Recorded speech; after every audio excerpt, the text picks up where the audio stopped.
Oh, hi there. You're listening to Creative Status.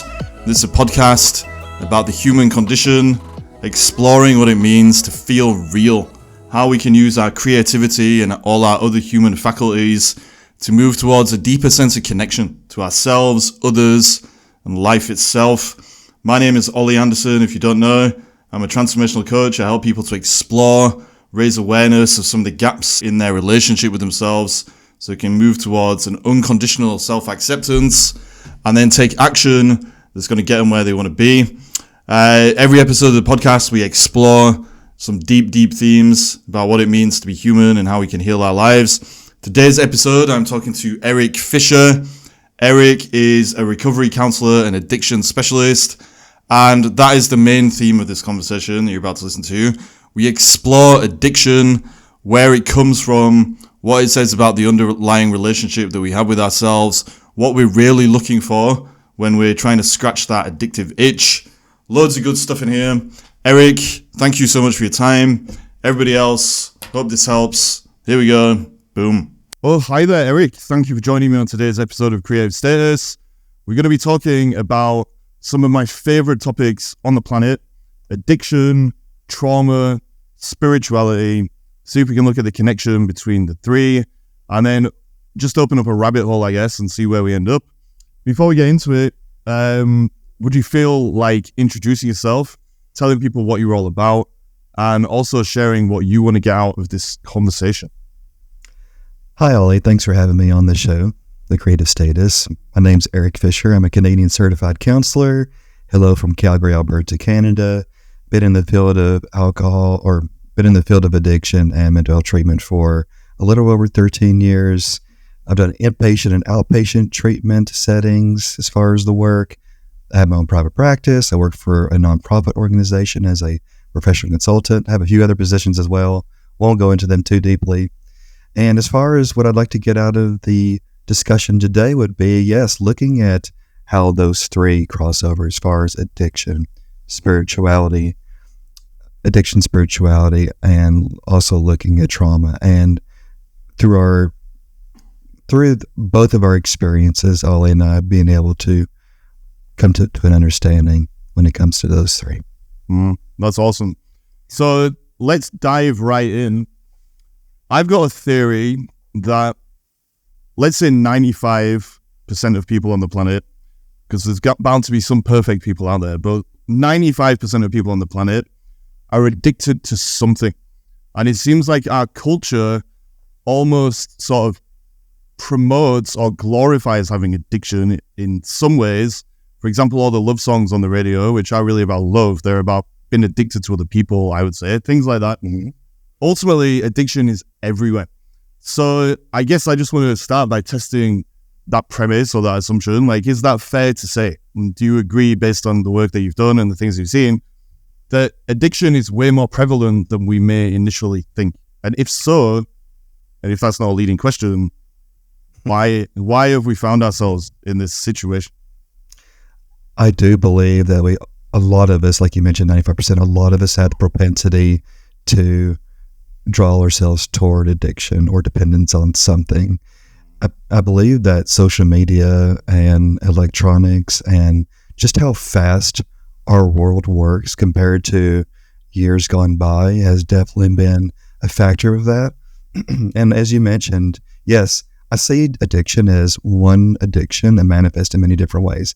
I know people use the word like addictions or cocaine use disorder or alcohol use disorder. I see it as many symptoms of one addiction. And yeah, that could be sugar, that could be pornography, that could be relationships, that could be work, wealth. Yeah, so I do feel, as we're going to probably talk about later, that it comes in with that illusion of a void and how that can propel a lot of us to feel like we need to seek out alternatives that are not as fulfilling.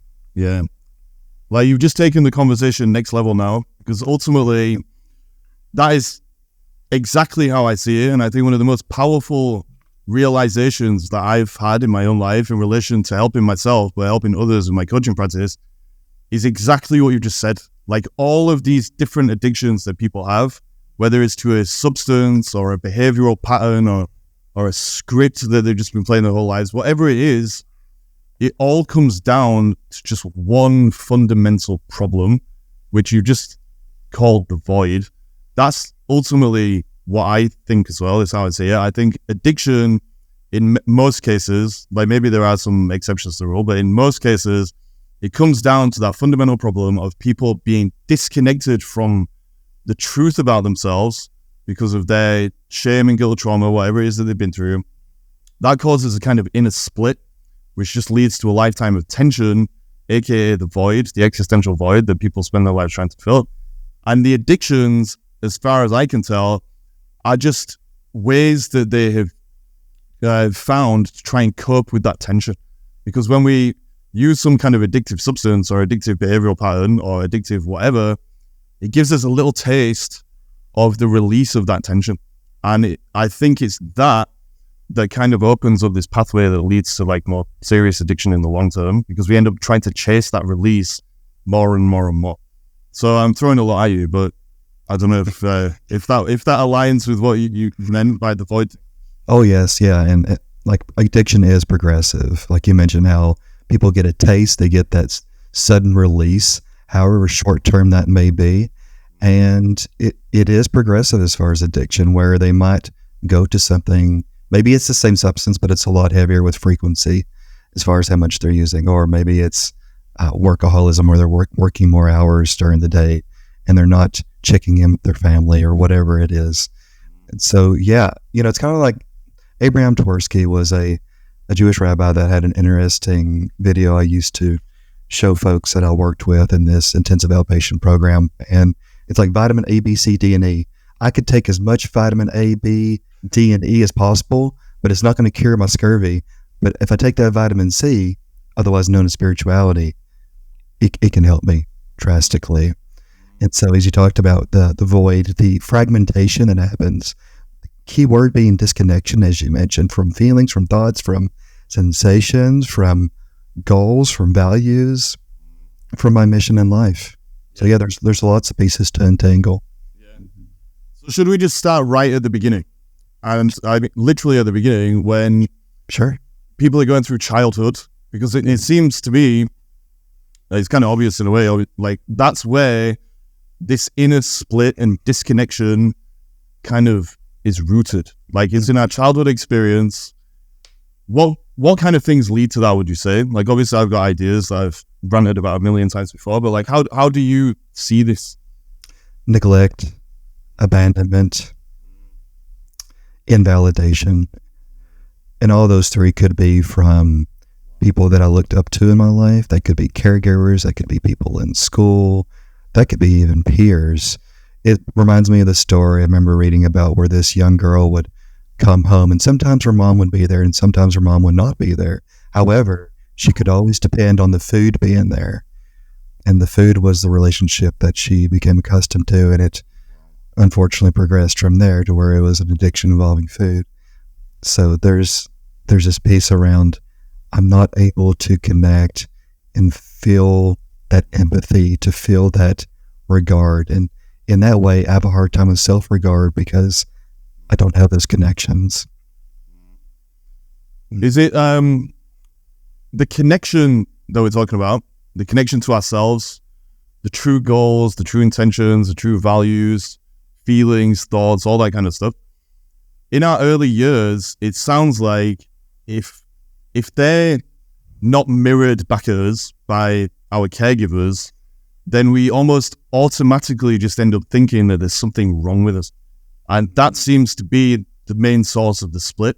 We're not getting it mirrored back, and then, the mirror ends up being shattered and we become fragmented inside ourselves. Does that mean that most people are going to end up with this inner split? Because obviously, like most people that are parents and that are bringing people up, they've got their own stuff that they haven't dealt with. Not everyone's done the inner work.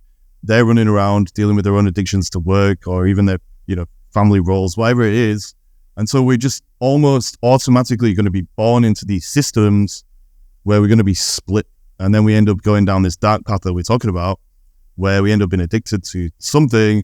And then if we're lucky, we can wake ourselves up. Yeah, that's where the splits can happen with parents, with caregivers, where let's say that the attachment's very ambiguous, or it's back and forth, like very continuously, where they're there for me and then they're not, and then they're there for me and they're not.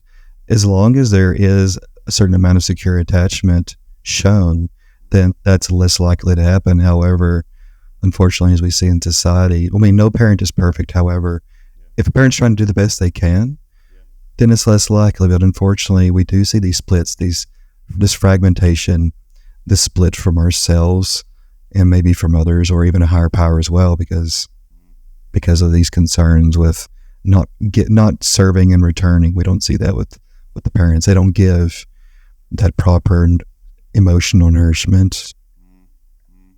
Yeah. And I suppose once that split has happened, this is where we end up with the shadow self.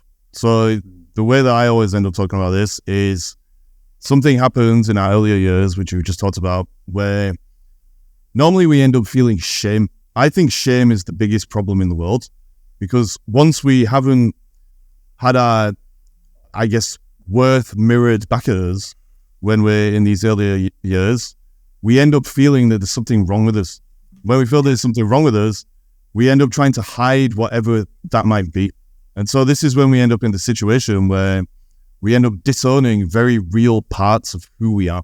So for example, maybe our parents made us feel bad about our creative activities or something like that. And so we hide our creativity from ourselves.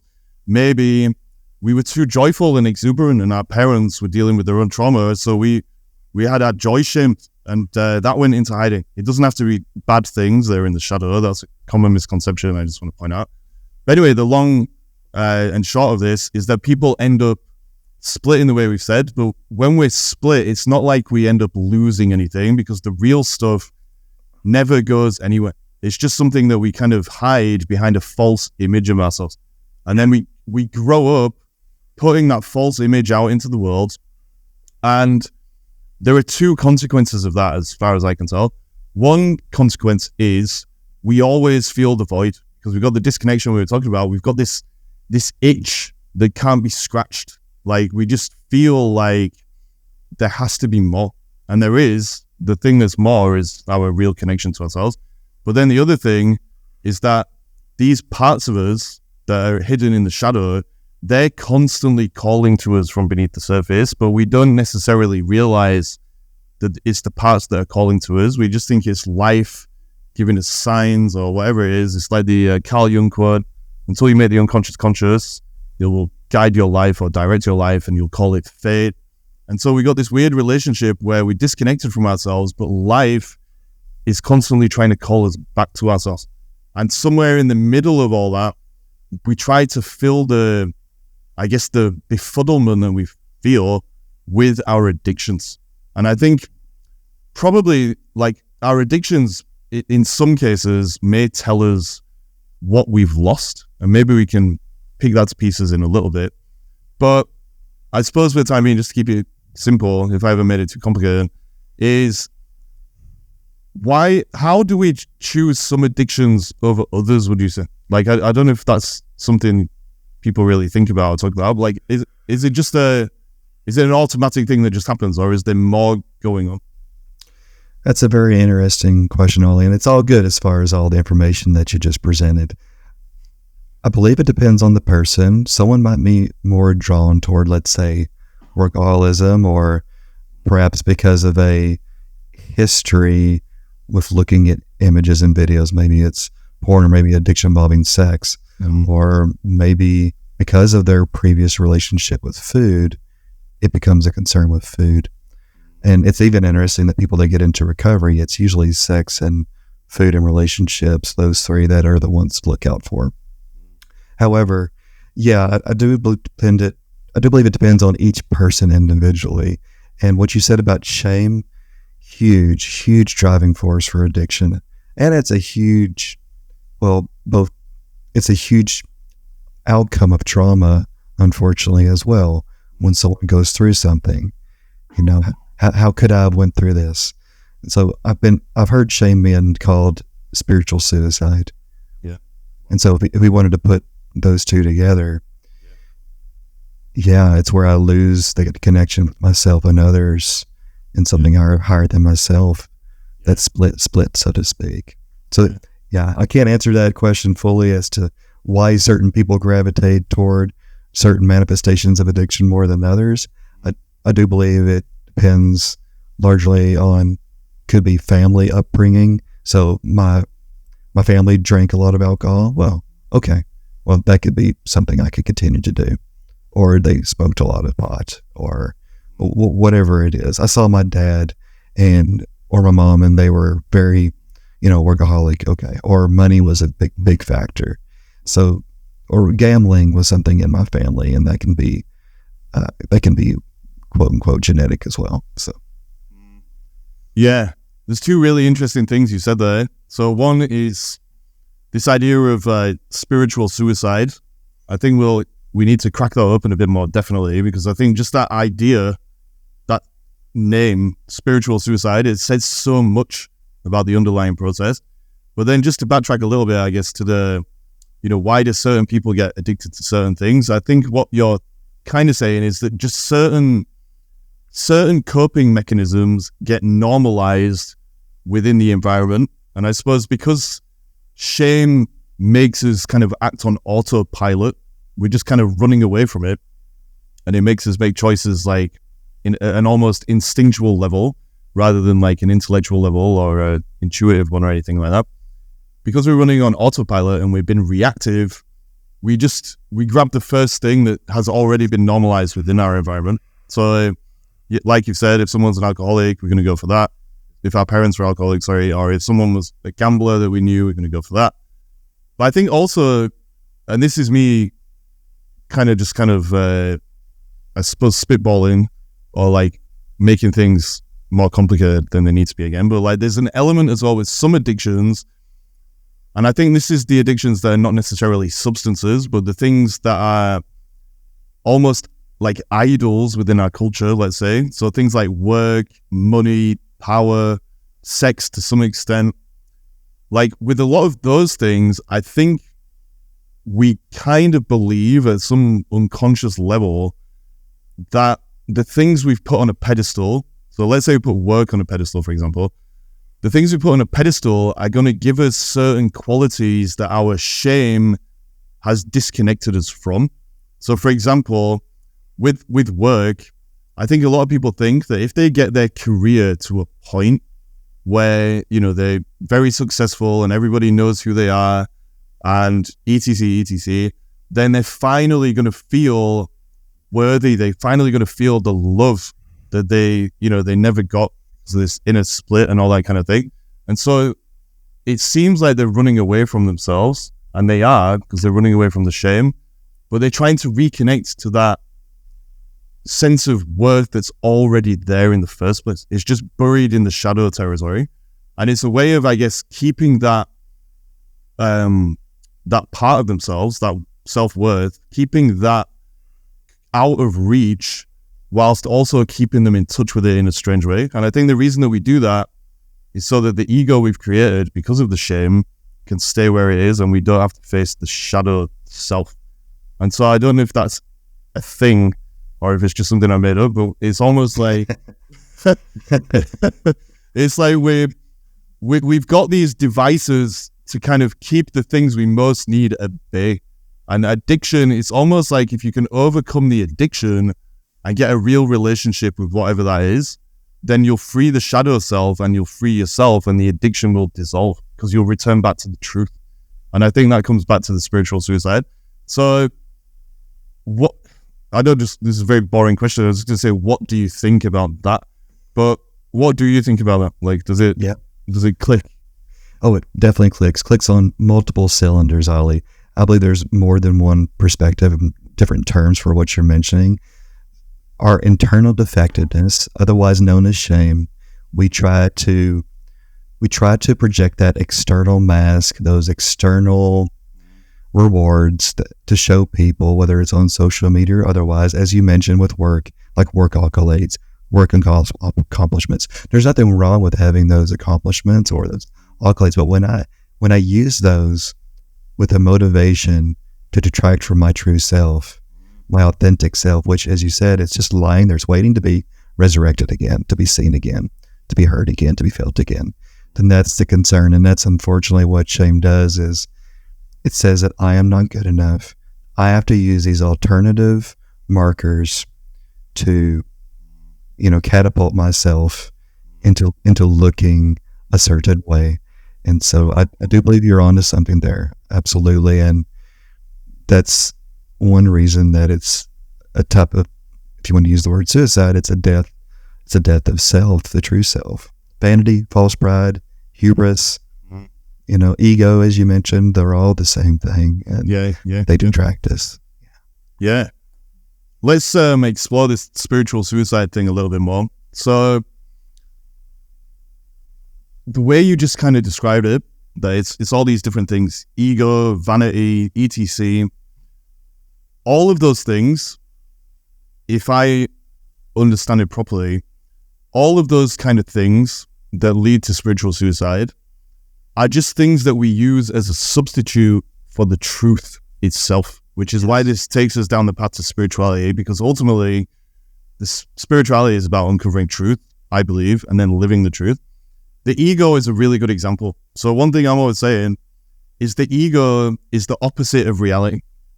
The reason it's the opposite of reality is because the ego is just a response, a reaction to that inner split, that inner disconnection that we were talking about. And so once we've been through that split and we become fragmented, the ego is just the thing that we hold onto, the unreal thing that we hold onto, so that we don't have to face the short-term pain of riding back to the truth, facing all the shame and guilt and trauma that caused us to be disconnected in the first place, and then returning to this solid foundation. And if we don't know that, and we think that the ego is real, and we try and make our decisions about life according to it, then we just bring more and more unreality into our life. We bring workaholicism, however you say that. We bring all kinds of addictions. We bring all kinds of idols, let's say, that are just very simply a substitute for the truth. And so nothing that we're going to do is going to help us, because it's all taking us away from the truth instead of towards it. So can you tell us, I guess, how you've seen spiritual suicide show up in the way that we're kind of talking about? But then I guess as well, like, what we can do to start bringing ourselves back to life, if that is possible, which of course it is. Yeah. I've seen spiritual suicide come up when it comes to isolation from others, from my feelings, from my goals, my dreams. The ego is all about fantasy. And as you mentioned, Ollie, the ego it's not reality. It's not true. It's the projection of a false truth. And so even for me, as a personal example, I thought that extroversion was me. I thought I was very extroverted growing up. And as time went on, especially it started in my early 20s, I started to realize, you know what? I'm actually a lot more introverted than I want to give myself credit for. And I started to actually make those internal changes, acceptance especially, that this is okay. This is okay to be introverted. I don't have to be a hobnobber. I don't have to be a go-getter in an extroverted sense. And I think when you mentioned earlier about spirituality being an active process, it's an active pursuit of something, then yes, absolutely. And so I've seen spiritual suicide also come up with, deception. It can come up with lying to people. It can come up with not expressing my true feelings to people or minimizing my feelings to people. It could come up with all or nothing thinking, where I feel like I need to be, totally perfect, or I'm not perfect at all. So those are a few ways that I've seen spiritual suicide come up. So all of those ways really are just, they're taking us away from the way that things are. So for example, two very salient ones, the thing that you said about isolation, I often say as well that, the ego is unreal because it's the illusion of independence or isolation and separation. So because the ego is consequence of fragmentation, it basically makes us believe that we're disconnected and separate from everything else in life. And obviously that's just projection ultimately. So we think we're fragmented at some level. We project that out into the world, and it seems like the world is just this awful place where we're all isolated and disconnected, and nobody can really connect in any meaningful way. The other thing though as well with the ego is it causes us to try and be omniscient and omnipotent, which basically means that we try to be perfect all the time and that we try to control everything. And so if we're living in this way where we think we're isolated from everybody else and that we have to be perfect all the time and that we have to control everything and try and get these results that are somehow going to help us to fill that void and to escape from that shame, then we just end up running around on a kind of hamster wheel of bullshit, pardon my French, where we're trying to force life to conform to the ideas and standards that are making us miserable in the first place. And I think the way forward is really simple, like I keep saying, is to uncover the truth and to live the truth. But have you got any advice for how people can kind of do that? So we know the ego is unreal and it's causing all these problems, and then, because it's causing this inner restlessness, we'll try and fill that void with addictions and things like that. But what we're basically saying is the way forward, the way to live again and avoid the spiritual suicide is to find the truth. So have you got any, advice around that kind of thing? Yeah, sure, Ollie. And I like what you said as far as that paradox between, the addiction, the self-sabotage is wanting me to conform to what is very much exacerbating the concern, the issue. Eh? Yeah. So as far as different skills, I would say that pills don't give skills. And so when it comes to medications, great. It can be a supplement for sure, whether it's anxiety or depression or whatever. But what we see is when someone stops taking medication, they go back to baseline. So I would say reaching out, finding my tribe, finding my community, finding those people that I can relate to, finding a mentor, finding maybe it is a coach like yourself, Ollie, a therapist, a psychologist, just being able to have that support system is huge, because reality testing with this is astronomically important. Sometimes I can't get out of my own head on my own. Another piece I would say, and it goes back to that active approach, is I can't think myself often into better behavior. I have to behave myself into better thinking. And so agency is very important. Taking action, working on an attitude of gratitude as well is huge, because I believe a big part of this is self-pity, is that self-destructiveness that comes with that self-pity. So being able to work on gratitude. Maybe it's just 3 good things that I did today, but the important thing is, well, why are those things good? It's not enough just to write down, oh, good, I got 3 good things, but why am I grateful for this? Why is it good? And that starts to help unravel that negative stinking thinking.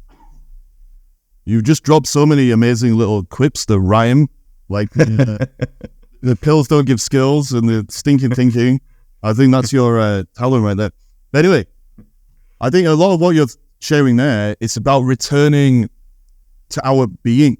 Like, I know it sounds very simple, and it is, like, a lot of this stuff is simple. We make it complicated, right? Yeah. But we're returning to our being, ultimately, our realness, our connection to wholeness.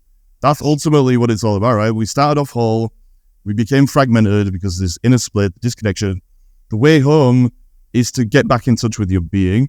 And I think gratitude is a great example of one of the qualities we need to cultivate to be able to do that, because ultimately gratitude is just about, being present and appreciating what you've got and not overthinking things with these old patterns that are shame-driven and so on and so forth. I had a client who said that, I made my clients do a gratitude journal every day. I don't make them, but I reckon. And he said, when he first got into doing it, it's like, wow, when I do this gratitude thing, it's like time stops. And he's just there feeling that feeling of gratitude. And that was the best articulation I've heard of what it feels like when you really let yourself feel that gratitude. All that hamster wheel stuff in your head, it kind of stops and you're just there being present. Yeah. So are there any other qualities like that we can cultivate in order to start putting ourselves back on the path to being and wholeness? I know you've got a thing about curiosity, like you mentioned that before, so maybe that's one, but I suppose, what are some of the qualities that are going to guide most of us back into this being so that we can just stop thinking and then, doing in the old ways that are leading to addiction and things like HOW, honesty, open-mindedness, and willingness. And that's awesome what your client was able to say, that, I'm able to be in that feeling. I'm in that moment. Mindfulness is so huge with gratitude. Mindfulness is so huge when it comes to spirituality. I'm in that present moment. But you know what? If I'm in the past in my head, maybe I can be fully in the past. And if I'm in the future, I can be fully in the future until I come back to the present. That's more of a dialectical behavior therapy concept, which I appreciate. So yeah, mindfulness would be another suggestion to work on. And that's really just working on observing and describing, which journaling is great for that. I'm just observing and describing. I'm not trying to figure out why. I'm not trying to figure out how even. I'm just observing my thoughts. I'm observing what is in my body. I'm observing my experiences. And that's a really big piece with mindfulness. And mindfulness is not just like with the journaling piece, that's a part of it, but it can be just how I operate in life in general. So I would say those pieces, yeah, curiosity, which we can get into, being curious. Often on a podcast recently, I heard that serious people are often not curious. If you think about it, which, yeah, because they're like, oh, well, I have to be serious. I have to be, I can't think about that. I've got this, that can't be that way. So can we be open-minded? Can we be curious? Can we be gentle with ourselves? Can we learn to look at changing our perspective on things? Like Wayne Dwyer, I think, change the way you look at things and things you look at will change. So those are some big pieces too. a lot of those pieces are just about letting go. That's how I really see it. Letting go. It basically that is what we're talking about, right? So there's a famous thing, I don't even know who said it, but it's always popping up in like coaching therapy circles. Like the journey back home it's not about learning anything, is it? It's about unlearning all of this stuff that we've picked up and that we cling on to and that we hold on to.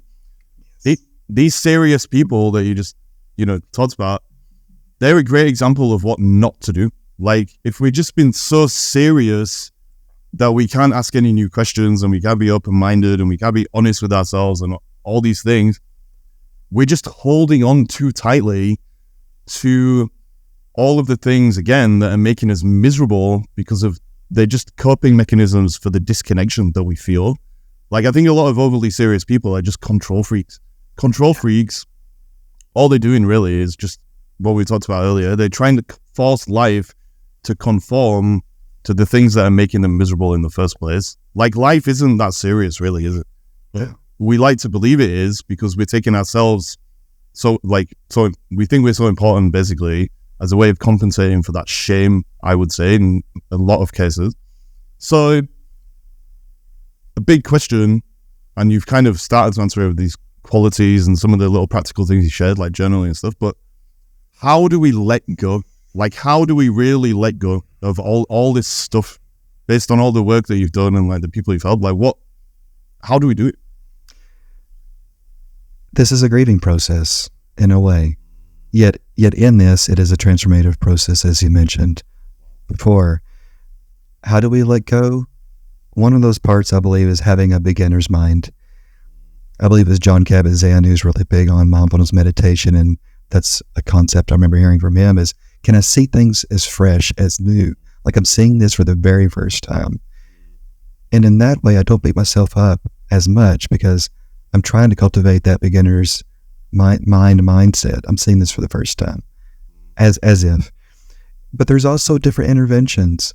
One intervention for grief is what we call a memory box, where I can put different aspects of that ego, that past life, in a box. And maybe in 6 months' time, I'll take a look at it again.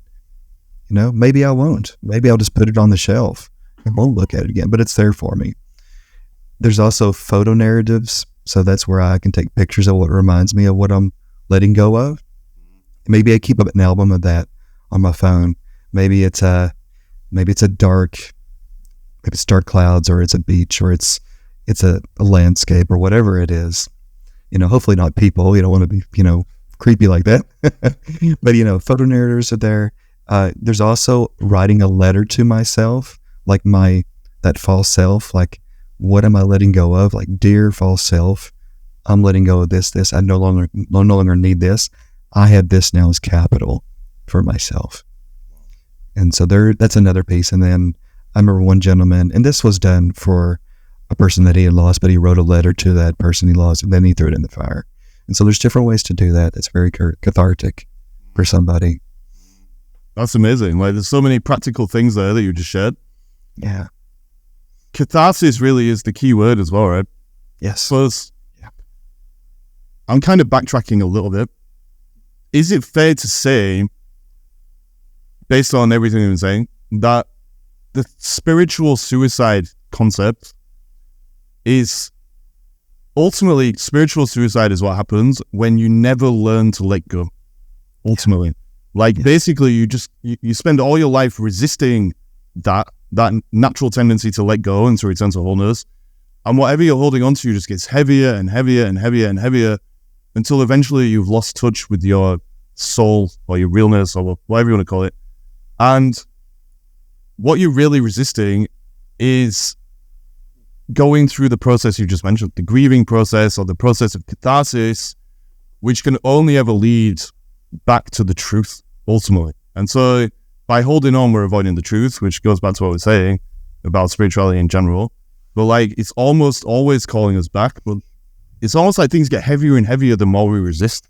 And there's something there around, I suppose, knowing that first and foremost, but then trusting that process. And so if we find ourselves having some of the symptoms of spiritual suicides been, approaching us, then we just know that we're holding on when we should let go, basically.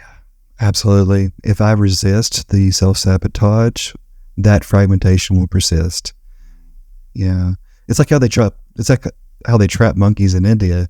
Like, all the monkey has to do with this trap is to let go, and it'll be out of the trap. Yet they want to get the food, so they don't let go. Wow. Yeah. We're the same. Like, basically, we're the same. Yeah. In the case of human beings that don't let go and free themselves from the trap, what is the food, I guess, that's keeping them there? Like, what is it that we think we need? Oh, this false idealization of who I can aspire to be, which we talked about, the ego, the false self, whatever we would like to call it. The ego, we'll just keep it there. And it's just the promise of something that is unattainable. It's almost like... Sorry. I was just going to say fear as well, fear and shame. So the core issue is, or the core problem is identity, isn't it? And I think you kind of alluded to that when you said it's a grieving process. But the identity is, the ego is the thing that's keeping us in the cage when we could get out at any moment. So we're treating ourselves like an Indian monkey, basically. And we could free ourselves by letting go of the identity we've created that is just a reaction to the shame that doesn't exist anyway, basically, because that shame is just the illusory disconnection from the truth.